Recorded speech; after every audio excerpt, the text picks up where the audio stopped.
Par où je dois commencer? Qu'est-ce que je dois poster? Où je dois poster? Si tu veux être créateur de contenu et tu es juste perdu, tu viens de tomber dans ta safe place parce qu'ici on parle de fashion, de tech et un peu de moi. Et moi je m'appelle Miss Digital, je suis créatrice de contenu, ça doit faire plus de 5 ans. Et voilà les étapes que je vais suivre si je devais reprendre à zéro. Donc reste jusqu'à la fin de cette vidéo, tu sauras exactement quoi faire pour être créateur de contenu. Parce que disons-nous la vérité, c'est le moment. Décembre, je me lance. Janvier, je me lance. Non, demain, j'achète un trépied. Depuis, on est là. On est en 2025, bientôt. Donc, on va se lever. Tu vas suivre cette vidéo, prends juste quelque part où écrire. Et je vais te donner étape par étape ce que tu dois faire pour être créateur de contenu. On commence parce qu'on n'a plus le temps. On a trop attendu en fait. Commençons. L'une des choses qui te bloque, c'est que tu penses que la personne que tu es en ce moment n'est pas capable de créer du contenu. Donc, je vais te donner une solution. Tu vas tout simplement te détacher de cette personne-là en créant un personnage. J'espère que tu es écrit. Donc, prends en fait que ce soit une feuille, ta tablette ou en tout cas ton téléphone, écris quelque part. On va créer un personnage et tu vas tout simplement en fait décrire la personne que tu veux être sur les réseaux sociaux, ce qu'elle aime, ce qu'elle partage, comment elle parle aux gens, comment elle se comporte, quel type d'audience a cette personne-là. N'oublie aucun détail. Je vais te donner un exemple. Moi, par exemple, j'étais une personne très timide et je le suis toujours, je le cache juste bien. Quand je commençais les réseaux sociaux, j'étais vraiment timide. Je me suis dit, ok, qu'est-ce que je peux faire en fait sur les réseaux sociaux? Qui je veux être sur les réseaux sociaux? C'est hyper important.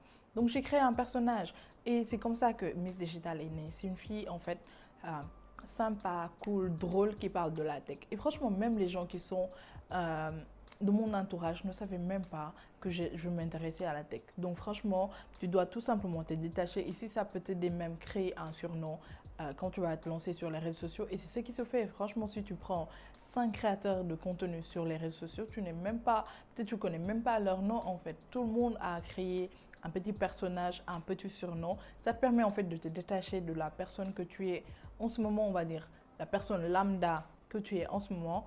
Et tu vas tout simplement créer un personnage qui va être le créateur de contenu et tu vas jouer ce rôle. Deuxième chose, c'est penser comme un business. Lorsque tu vas vouloir te lancer dans la création de contenu, tu vas juste te comporter comme un entrepreneur qui lance un business. Lorsque tu vas lancer un commerce, tu vas te poser les questions suivantes. Des questions simples. Qu'est-ce qui est ma cible? À qui je vends? Toi, ta cible, c'est ton audience, c'est tes followers. Quel produit en fait je vais offrir? Toi, ton produit reste ton contenu. Et ensuite, la question la plus importante, on va parler du marché. Comment je vais faire pour me démarquer? En fait, toi, la question, elle est simple. Comment, en fait, le fait que les gens scrollent comme ça, de façon inconsciemment, ils vont arriver à ton contenu pour faire « Ah !» vont se poser et regarder ton contenu. Et pour ça, on va passer à la troisième chose. Qu'est-ce que tu ramènes sur la table? J'espère que vous prenez des notes. Parce que ça, c'est un masterclass, c'est pas une vidéo. Je me suis dit, aujourd'hui, je me calme. Donc, on passe à la troisième. Tu as cliqué sur cette vidéo, c'est que je réponds à une de tes questions. Et toi, qu'est-ce que tu proposes? Est-ce que en fait tu veux faire un contenu inspirant, un contenu commercial?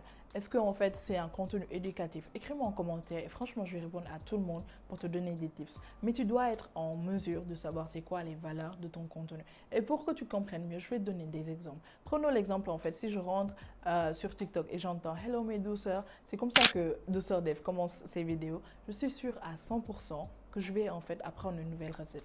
Si on scrolle, on regarde Maimouna Thiam qui va dire Salam wa Arbi na ngeen def, je suis sûre à 100%, je vais soit apprendre quelque chose ou je vais découvrir une marque. C'est la reine pour donner des bons tips, elle. Franchement, si tu passes par là, je te fais de gros bisous. Et un peu pour, parce que je sais qu'il y a plein de gens qui regardent qui ne sont pas sénégalais. D'ailleurs, il y a moins de sénégalais ici. Ça, c'est un autre débat. Vraiment. Donc, si je vais sur YouTube et que je regarde Prince Pris, il fait des reviews sur Bachelor, je suis sûre à 100% que je vais éclater de rire. Parce que lui, ce qu'il vend, c'est un divertissement. Donc, tu dois être en mesure de savoir en fait c'est quoi les valeurs de ton contenu. On va créer un environnement qui va te booster à créer du contenu. Et c'est tellement simple à faire. Tu vas rentrer sur les réseaux sociaux et tu vas follow 5 personnes qui sont dans la même thématique que toi. Voir ce contenu, le consommer, voir ces personnes le faire, ça va te booster. Ça va te titiller en fait. Tu te dis franchement ces gens-là le font. Moi aussi je vais faire. Tu vas tellement consommer ça que tu vas limite penser que c'est naturel et simple à faire et ça va te faire pousser à l'acte. La deuxième chose, toujours dans le fait de créer un environnement, tu vas en fait bien utiliser l'outil enregistrement, que ce soit sur TikTok ou sur Instagram. Et là, je dois faire un cri de cœur. Non, laissez-moi faire un cri de cœur. Franchement, l'outil enregistrement sur Instagram ou favori sur TikTok, vous l'utilisez mal. Il fallait que ça sorte. Vous l'utilisez tout simplement pour mettre des robes de mariée alors que vous êtes célibataire. On a tous la même vie. N'ayez pas honte. On se connaît. Vous l'utilisez pour mettre des photos, des robes, des perruques pour Tabaski 2026, Tabaski 2025, la Korité de 2025 alors qu'on est en 2024.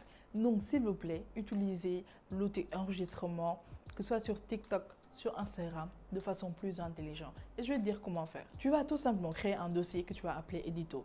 Et dans ce dossier, tu vas uniquement enregistrer des choses que tu es sûr que tu peux refaire. Quand tu vas mettre ça, tu sais que ça, c'est un contenu que je suis capable de reproduire. Donc maintenant, tu as les personnes qui t'inspirent et des contenus sur lesquels en fait tu es capable de reproduire et de passer à l'action. Donc on passe à l'action. Pourquoi je danse? Non, dites-moi. Je ne sais pas. Je ne sais pas. Maintenant, on va choisir le social media et le type de contenu qu'on veut faire.